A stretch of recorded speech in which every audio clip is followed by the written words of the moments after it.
Chapter 5. The Natural History of Morals. The moral sentiment in Europe at present is perhaps as subtle, belated, diverse, sensitive and refined as the science of morals belonging thereto is recent, initial, awkward and coarse-fingered.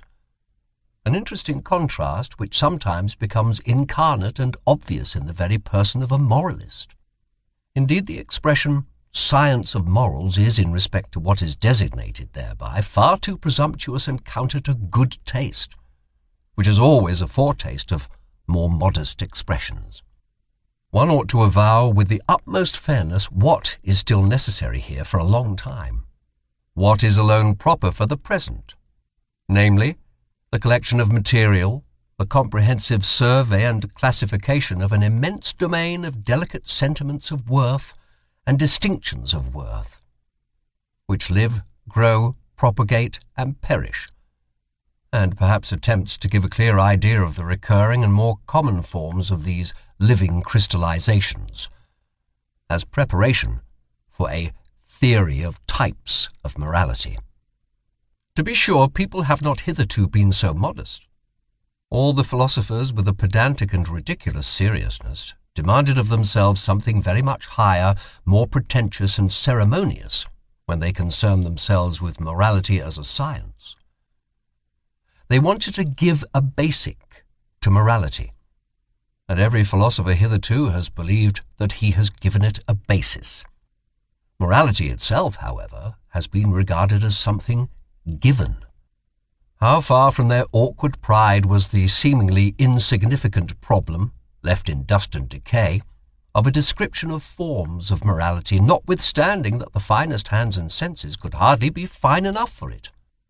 It was precisely owing to moral philosophers knowing the moral facts imperfectly, in an arbitrary epitome or an accidental abridgment, perhaps as the morality of their environment, their position, their church, their zeitgeist, their climate and zone. It was precisely because they were badly instructed with regard to nations, eras, and past ages, and were by no means eager to know about these matters, that they did not even come in sight of the real problems of morals. Problems which only disclose themselves by a comparison of many kinds of morality. In every science of morals hitherto, strange as it may sound, the problem of morality itself has been omitted. There has been no suspicion that there was anything problematic there. That which philosophers called giving a basis to morality, and endeavoured to realize, has, when seen in a right light, proved merely a learned form of good faith in prevailing morality, a new means of its expression, consequently, just a matter of fact within the sphere of a definite morality, yea, in its ultimate motive, a sort of denial that it is lawful for this morality to be called in question, and in any case the reverse of the testing, analysing, doubting and vivisecting of this very faith. Here, for instance, with what innocence, almost worthy of honour, Schopenhauer represents his own task, and draw your conclusions concerning the scientificness of a science whose latest master still talks in the strain of children and old wives.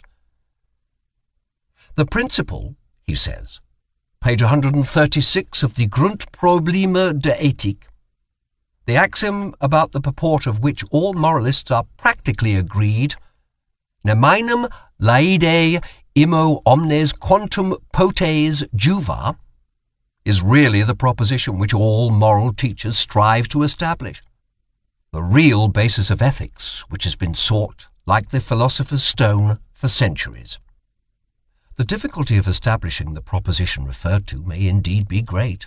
It is well known that Schopenhauer also was unsuccessful in his efforts, and whoever has thoroughly realized how absurdly false and sentimental this proposition is, in a world whose essence is will to power, may be reminded that Schopenhauer, although a pessimist, actually played the flute.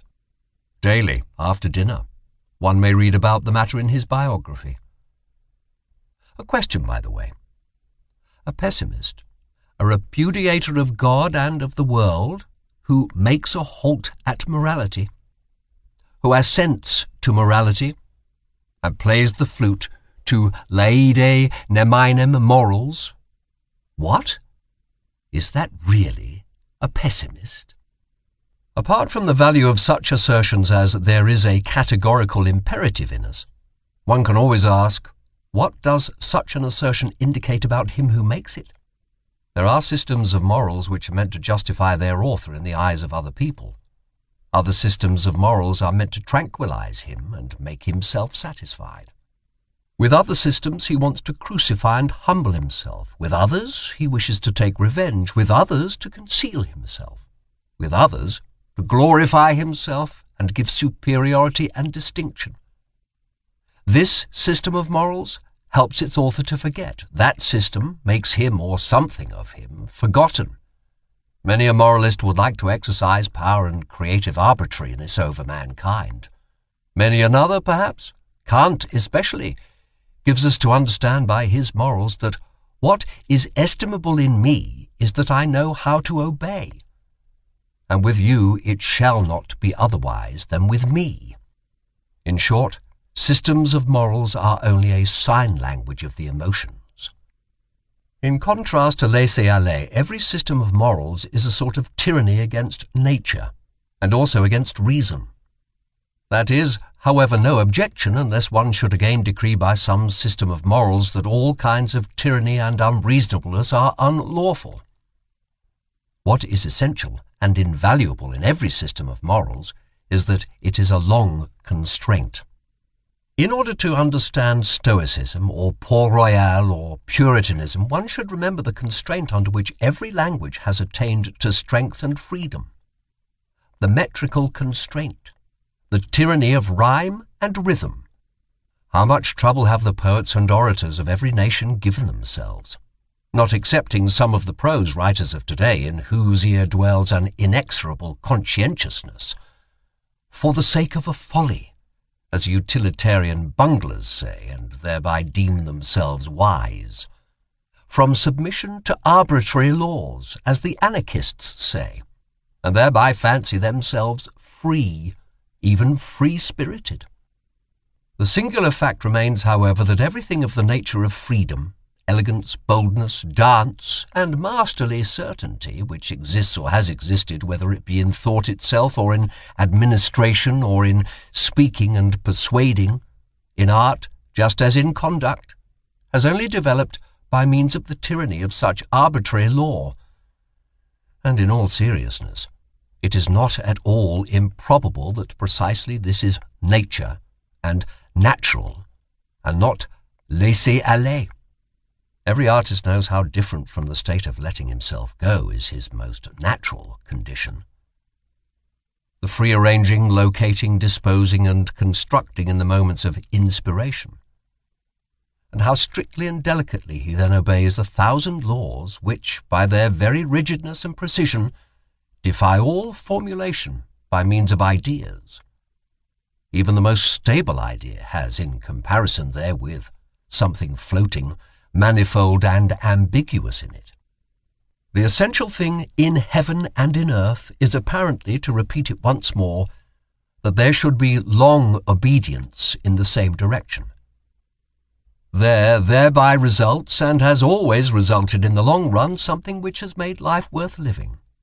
For instance, virtue, art, music, dancing, reason, spirituality.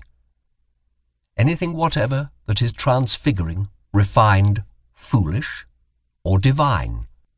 The long bondage of the spirit, the distrustful constraint in the communicability of ideas, the discipline which the thinker imposed on himself to think in accordance with the rules of a church or a court, or conformable to Aristotelian premises, the persistent spiritual will to interpret everything that happened according to a Christian scheme, and in every occurrence to rediscover and justify the Christian God.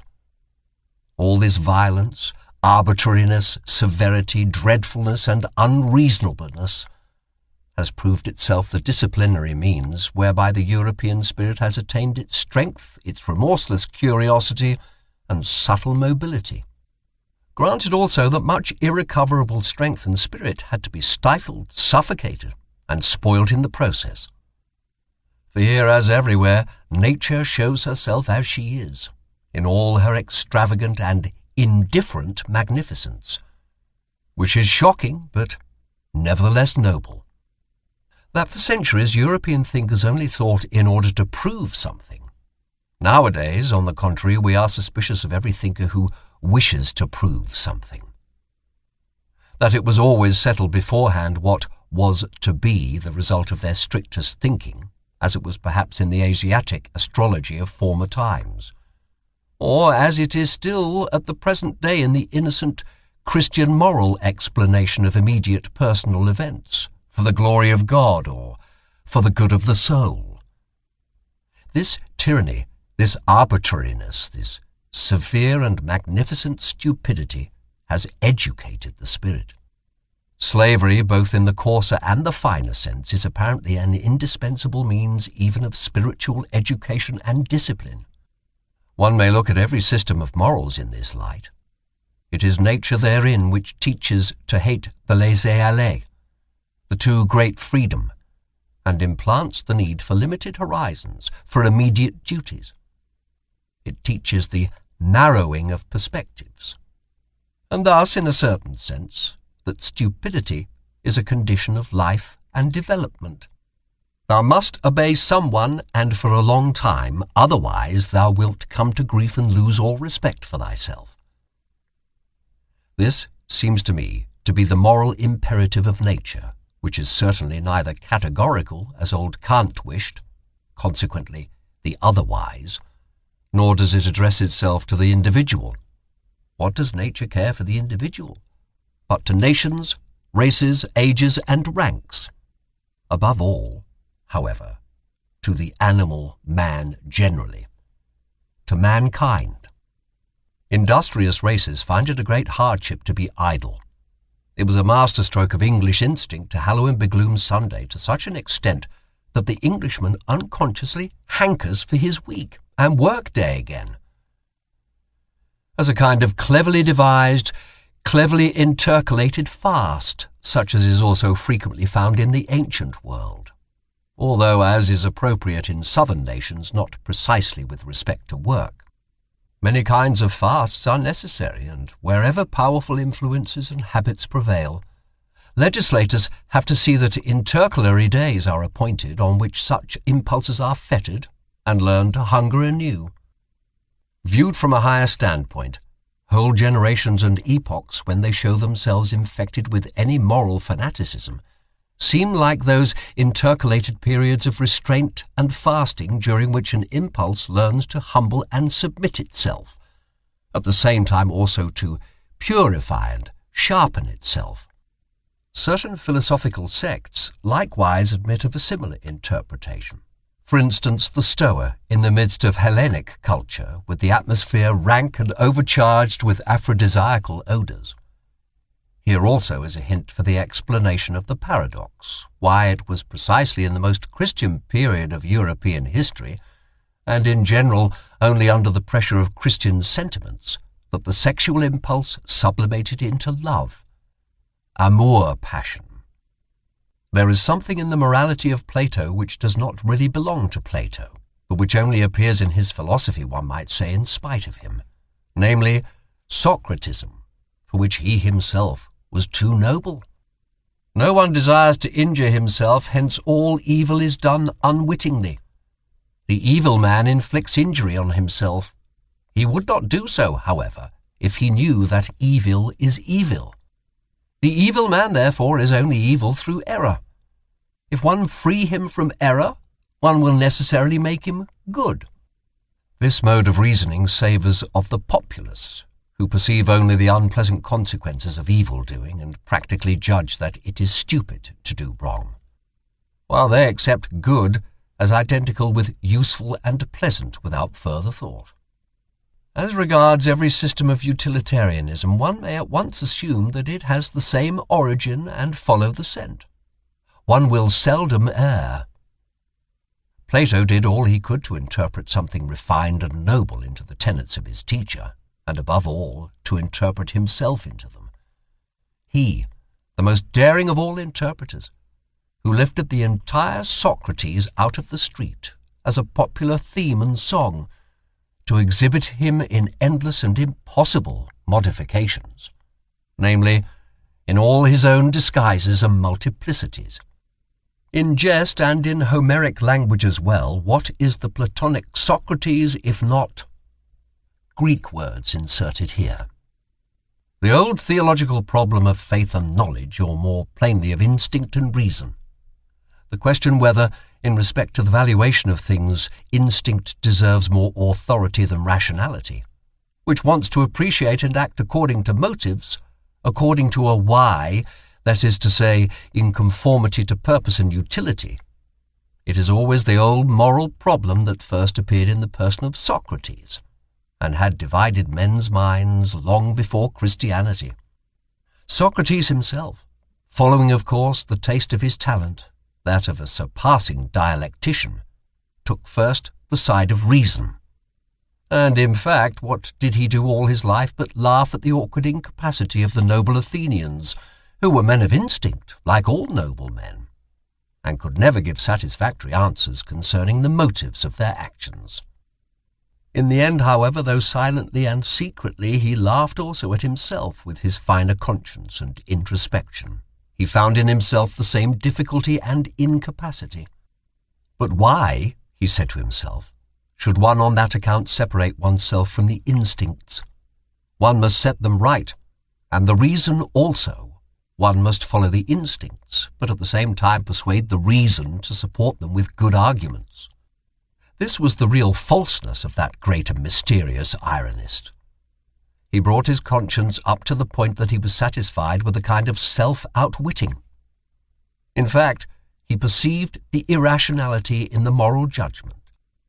Plato, more innocent in such matters and without the craftiness of the plebeian, wished to prove to himself, at the expenditure of all his strength, the greatest strength a philosopher had ever expended, that reason and instinct lead spontaneously to one goal, to the good, to God. And since Plato, all theologians and philosophers have followed the same path, which means that in matters of morality, instinct, or as Christians call it, faith, or as I call it, the herd, has hitherto triumphed. Unless one should make an exception in the case of Descartes, the father of rationalism and consequently the grandfather of the Revolution, who recognized only the authority of reason.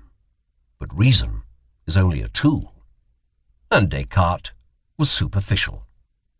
Whoever has followed the history of a single science finds in its development a clue to the understanding of the oldest and commonest processes of all knowledge and cognizance.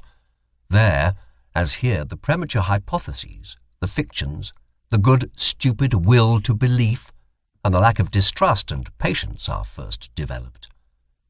Our senses learn late and never learn completely to be subtle, reliable, and cautious organs of knowledge. Our eyes find it easier on a given occasion to produce a picture already often produced than to seize upon the divergence and novelty of an impression. The latter requires more force, more morality. It is difficult and painful for the ear to listen to anything new. We hear strange music badly. When we hear another language spoken, we involuntarily attempt to form the sounds into words with which we are more familiar and conversant.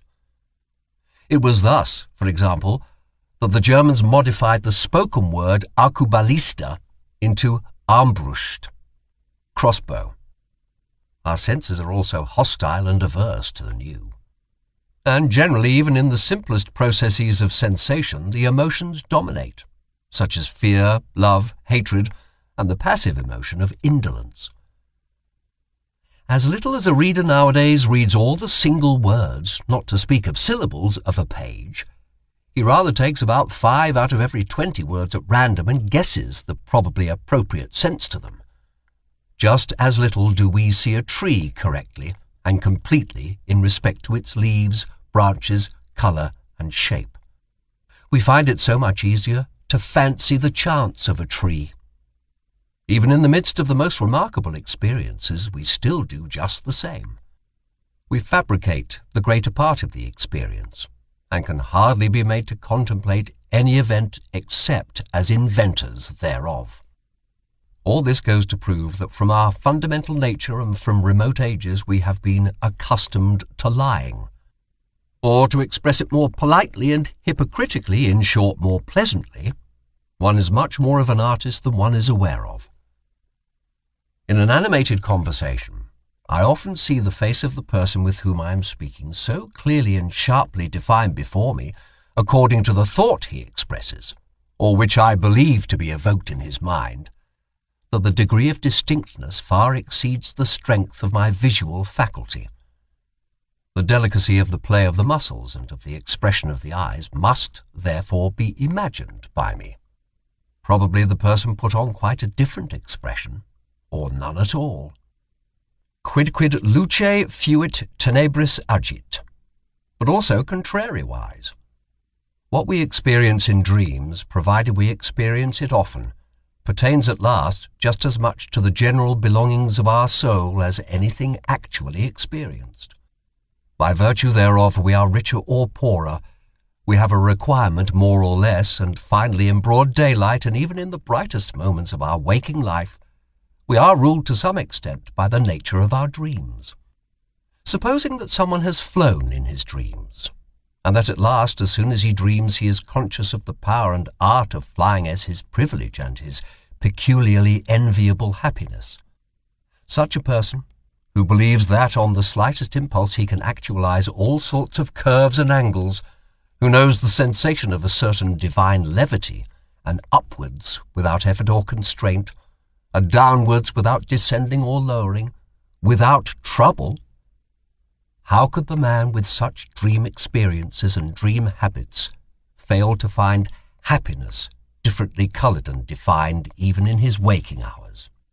How could he fail to long differently for happiness?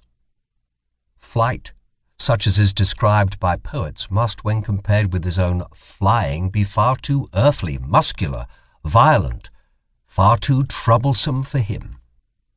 The difference among men does not manifest itself only in the difference of their lists of desirable things, in their regarding different good things as worth striving for, and being disagreed as to the greater or less value, the order of rank of the commonly recognized desirable things. It manifests itself much more in what they regard as actually having and possessing a desirable thing. As regards a woman, for instance, the control over her body and her sexual gratification serves as an amply sufficient sign of ownership and possession to the more modest man. Another, with a more suspicious and ambitious thirst for possession, sees the questionableness, the mere apparentness of such ownership, and wishes to have finer tests in order to know especially whether the woman not only gives herself to him, but also gives up for his sake what she has or would like to have. Only then does he look upon her as possessed. A third, however, has not even here got to the limit of his distrust and his desire for possession. He asks himself whether the woman, when she gives up everything for him, does not perhaps do so for a phantom of him. He wishes first to be thoroughly, indeed profoundly well known. In order to be loved at all, he ventures to let himself be found out. Only then does he feel the beloved one fully in his possession, when she no longer deceives herself about him, when she loves him just as much for the sake of his devilry and concealed insatiability as for his goodness, patience, and spirituality. One man would like to possess a nation, and he finds all the higher arts of Cagliostro and Catilina suitable for his purpose.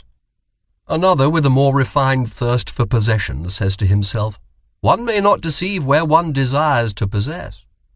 He is irritated and impatient at the idea that a mask of him should rule in the hearts of the people. I must therefore make myself known, and first of all learn to know myself.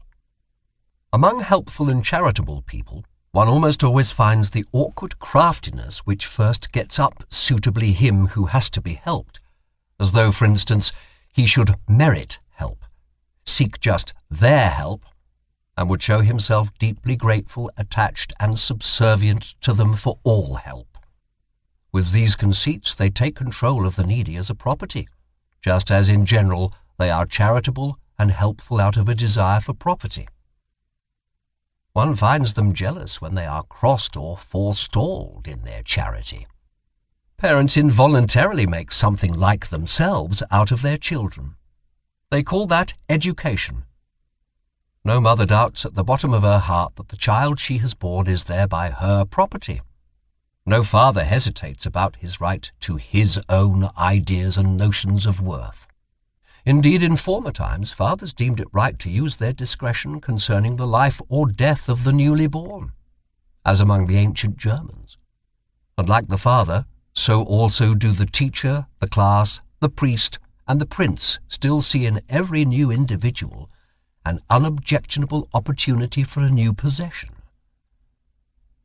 The consequence is the Jews, a people born for slavery, as Tacitus and the whole ancient world said of them. The chosen people among the nations, as they themselves say and believe. The Jews performed the miracle of the inversion of valuations by means of which life on earth obtained a new and dangerous charm for a couple of millenniums.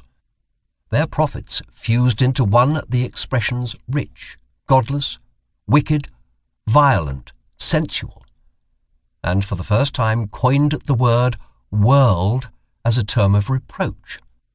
In this inversion of valuations, in which is also included the use of the word poor as synonymous with saint and friend, the significance of the Jewish people is to be found. It is with them that the slave insurrection in morals commences. It is to be inferred that there are countless dark bodies near the sun, such as we shall never see. Among ourselves this is an allegory, and the psychologist of morals reads the whole star writing merely as an allegorical and symbolic language in which much may be unexpressed. The beast of prey and the man of prey, for instance Cesare Borgia, are fundamentally misunderstood. Nature is misunderstood, so long as one seeks a morbidness in the constitution of these healthiest of all tropical monsters and growths, or even an innate hell in them, as almost all moralists have done hitherto. Does it not seem that there is a hatred of the virgin forest and of the tropics among moralists, and that the tropical man must be discredited at all costs, whether as disease and deterioration of mankind or as his own hell and self-torture? And why? In favour of the temperate zones? In favour of the temperate men? The moral? The mediocre? This for the chapter Morals as Timidity. All the systems of morals which address themselves with a view to their happiness, as it is called, what else are they but suggestions for behaviour adapted to the degree of danger from themselves in which the individuals live? Recipes for their passions, their good and bad propensities insofar as such have the will to power and would like to play the master. Small and great expediencies and elaborations permeated with the musty odour of old family medicines and old wife wisdom. All of them grotesque and absurd in their form, because they address themselves to all, because they generalize where generalization is not authorized. All of them speaking unconditionally and taking themselves unconditionally. All of them flavoured not merely with one grain of salt, but rather endurable only and sometimes even seductive when they are overspiced and begin to smell dangerously, especially of the other world.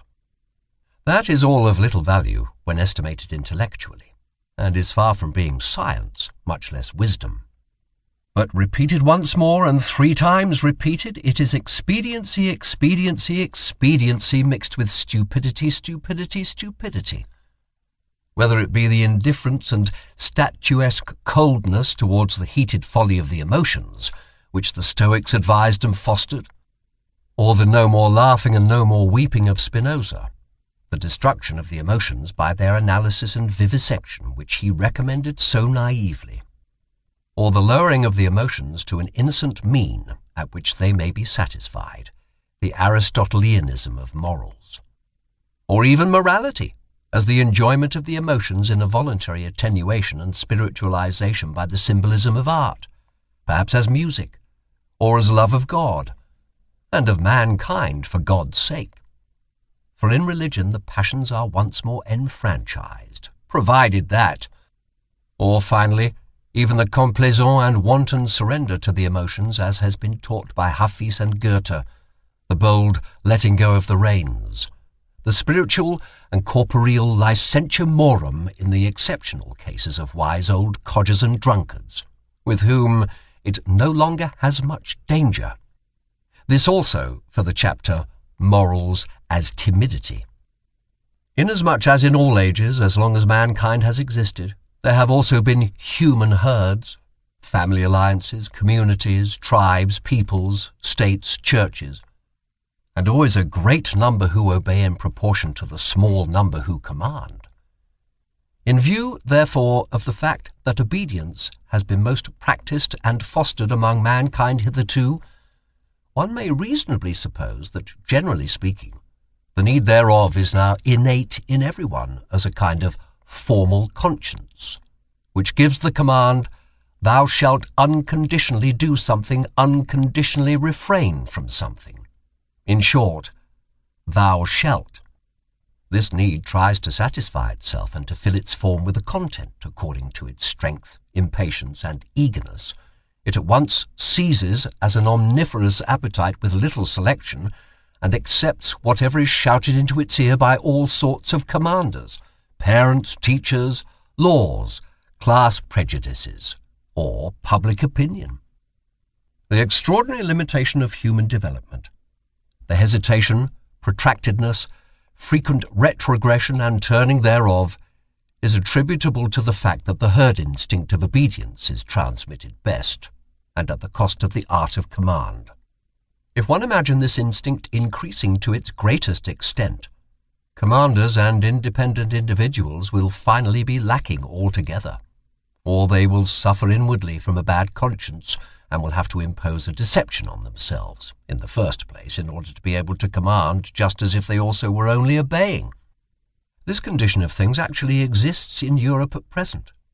I call it the moral hypocrisy of the commanding class. They know no other way of protecting themselves from their bad conscience than by playing the role of executors of older and higher orders, of predecessors, of the Constitution, of justice, of the law, or of God himself. Or they even justify themselves by maxims from the current opinions of the herd as first servants of their people, or instruments of the public weal.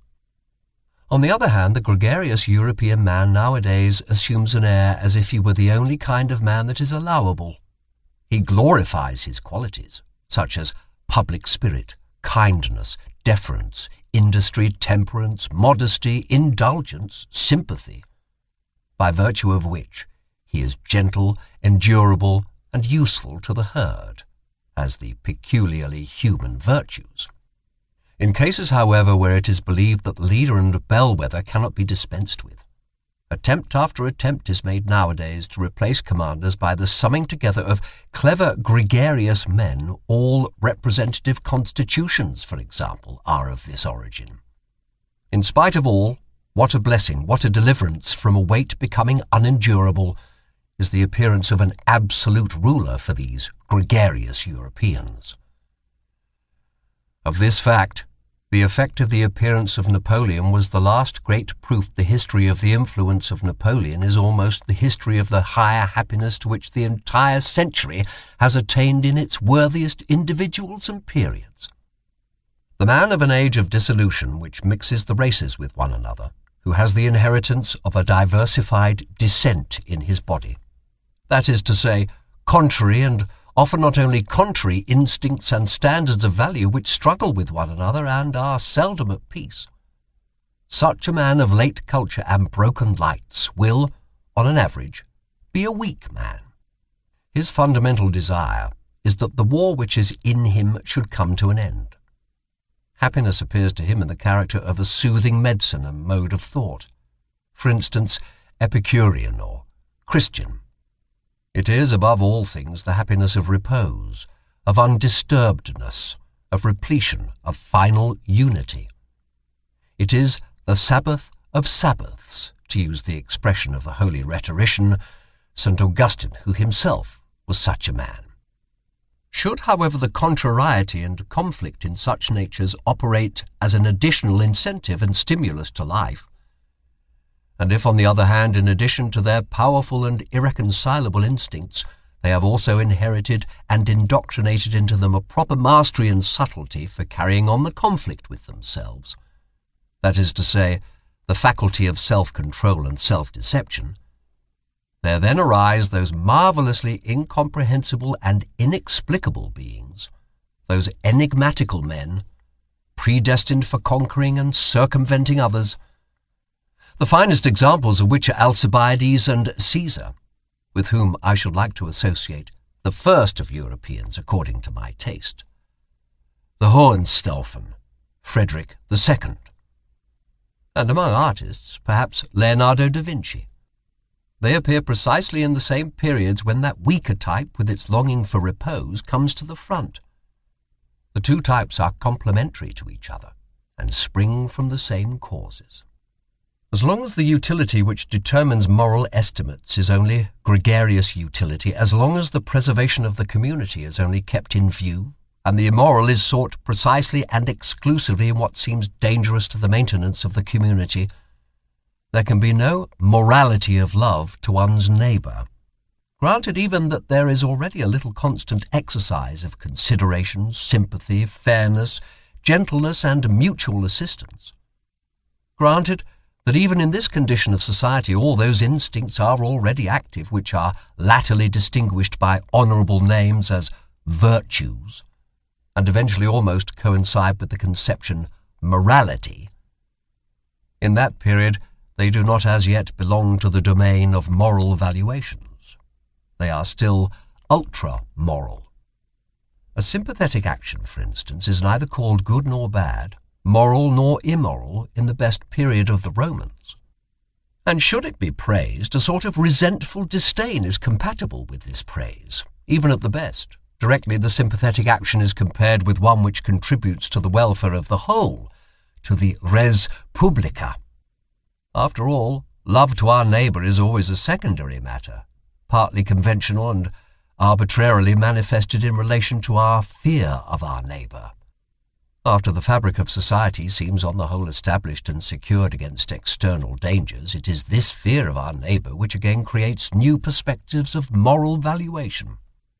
Certain strong and dangerous instincts, such as the love of enterprise, foolhardiness, revengefulness, astuteness, rapacity, and love of power, which up till then had not only to be honoured from the point of view of general utility, under other names, of course, than those here given, but had to be fostered and cultivated, because they were perpetually required in the common danger against the common enemies, are now felt in their dangerousness to be doubly strong, when the outlets for them are lacking, and are gradually branded as immoral and given over to calumny.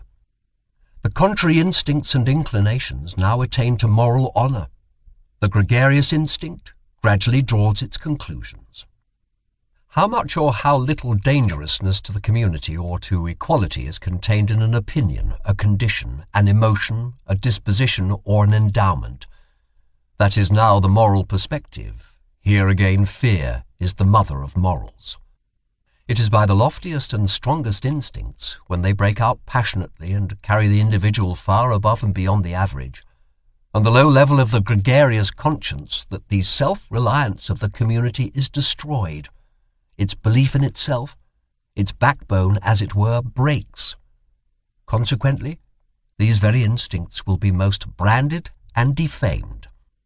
The lofty independent spirituality, the will to stand alone, and even the cogent reason are felt to be dangers. Everything that elevates the individual above the herd and is a source of fear to the neighbour is henceforth called evil. The tolerant, unassuming, self-adapting, self-equalizing disposition, the mediocrity of desires, attains to moral distinction and honour. Finally, under very peaceful circumstances, there is always less opportunity and necessity for training the feelings to severity and rigour. And now, every form of severity, even injustice, begins to disturb the conscience. A lofty and rigorous nobleness and self-responsibility almost offends and awakens distrust. The lamb, and still more the sheep, wins respect. There is a point of diseased mellowness and effeminacy in the history of society at which society itself takes the part of him who injures it, the part of the criminal, and does so, in fact, seriously and honestly. To punish appears to it to be somehow unfair. It is certain that the idea of punishment and the obligation to punish are then painful and alarming to people. Is it not sufficient if the criminal be rendered harmless? Why should we still punish? Punishment itself is terrible. With these questions, gregarious morality, the morality of fear, draws its ultimate conclusion. If one could at all do away with danger, the cause of fear, one would have done away with this morality at the same time. It would no longer be necessary. It would not consider itself any longer necessary. Whoever examines the conscience of the present-day European will always elicit the same imperative from its 1,000 moral folds and hidden recesses, the imperative of the timidity of the herd. We wish that some time or other there may be nothing more to fear. Some time or other. The will and the way thereto is nowadays called progress all over Europe. Let us at once say again what we have already said 100 times, for people's ears nowadays are unwilling to hear such truths, our truths. We know well enough how offensive it sounds when anyone plainly and without metaphor counts man among the animals, but it will be accounted to us almost a crime that it is precisely in respect to men of modern ideas that we have constantly applied the terms herd instincts, and such like expressions. What avail is it? We cannot do otherwise, for it is precisely here that our new insight is. We have found that in all the principal moral judgments, Europe has become unanimous, including likewise the countries where European influence prevails. In Europe, people evidently know what Socrates thought he did not know, and what the famous serpent of old once promised to teach. They know, today, what is good and evil.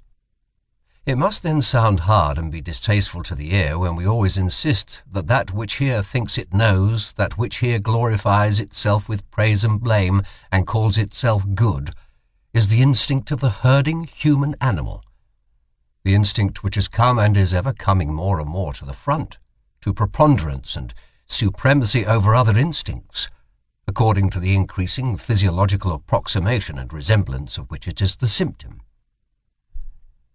Morality in Europe at present is herding animal morality, and therefore, as we understand the matter, only one kind of human morality beside which, before which, and after which many other moralities, and above all higher moralities, are or should be possible.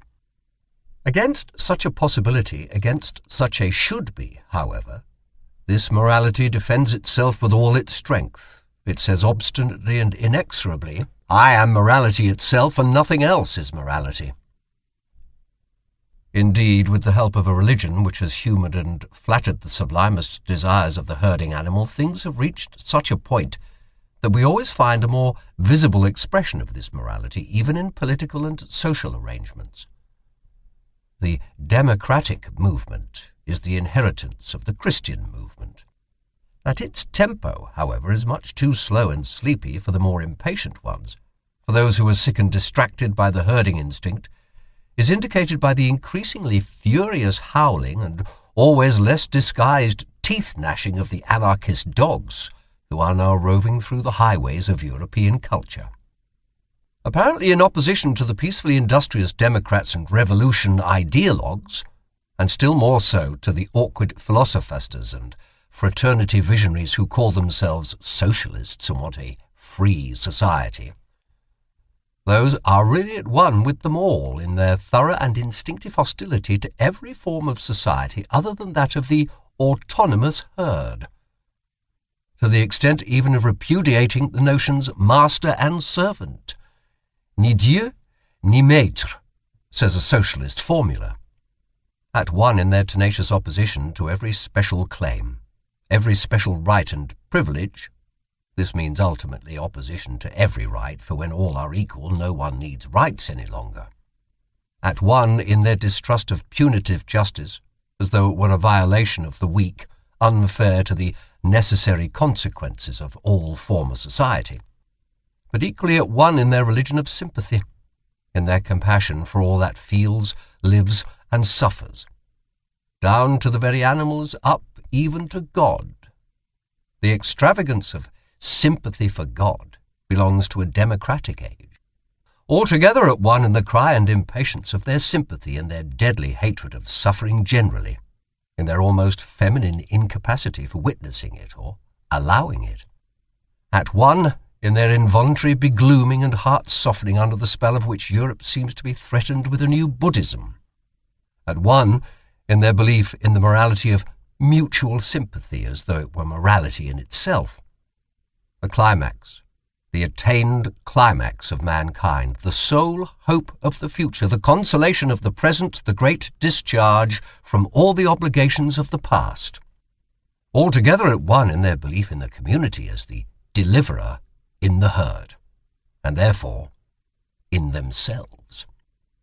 We who hold a different belief, we who regard the democratic movement not only as a degenerating form of political organization, but as equivalent to a degenerating, a waning type of man, as involving his mediocrizing and depreciation, where have we to fix our hopes? In new philosophers, there is no other alternative. In minds strong and original enough to initiate opposite estimates of value, to transvalue and invert eternal valuations. In forerunners, in men of the future, who in the present shall fix the constraints and fasten the knots which will compel millenniums to take new paths. To teach man the future of humanity as his will, as depending on human will, and to make preparation for vast hazardous enterprises and collective attempts in rearing and educating, in order thereby to put an end to the frightful rule of folly and chance which has hitherto gone by the name of history. The folly of the greatest number is only its last form. For that purpose, a new type of philosopher and commander will some time or other be needed, at the very idea of which everything that has existed in the way of occult, terrible, and benevolent beings might look pale and dwarfed. The image of such leaders hovers before our eyes. Is it lawful for me to say it aloud, ye free spirits? The conditions which one would partly have to create and partly utilize for their genesis, the presumptive methods and tests by virtue of which a soul should grow up to such an elevation and power as to feel a constraint to these tasks, a transvaluation of values under the new pressure and hammer of which a conscience should be steeled and a heart transformed into brass, so as to bear the weight of such responsibility. And on the other hand, the necessity for such leaders, the dreadful danger that they might be lacking or miscarry and degenerate. These are our real anxieties and glooms. Ye know it well, ye free spirits. These are the heavy distant thoughts and storms which sweep across the heaven of our life. There are few pains so grievous as to have seen, divined, or experienced how an exceptional man has missed his way and deteriorated. But he who has the rare eye for the universal danger of man himself deteriorating, he who like us has recognized the extraordinary fortuitousness which has hitherto played its game in respect to the future of mankind, a game in which neither the hand nor even a finger of God has participated, he who divines the fate that is hidden under the idiotic unwariness and blind confidence of modern ideas, and still more under the whole of Christo-European morality, suffers from an anguish with which no other is to be compared. He sees at a glance all that could still be made out of man through a favourable accumulation and augmentation of human powers and arrangements. He knows with all the knowledge of his conviction how unexhausted man still is for the greatest possibilities, and how often in the past the type man has stood in presence of mysterious decisions and new paths. He knows still better from his painfulest recollections on what wretched obstacles promising developments of the highest rank have hitherto usually gone to pieces, broken down, sunk, and become contemptible. The universal degeneracy of mankind to the level of the man of the future, as idealized by the socialistic fools and shallow pates, this degeneracy and dwarfing of man to an absolutely gregarious animal, or as they call it, to a man of free society, this brutalizing of man into a pygmy with equal rights and claims is undoubtedly possible. He who has thought out this possibility to its ultimate conclusion knows another loathing unknown to the rest of mankind, and perhaps also a new mission.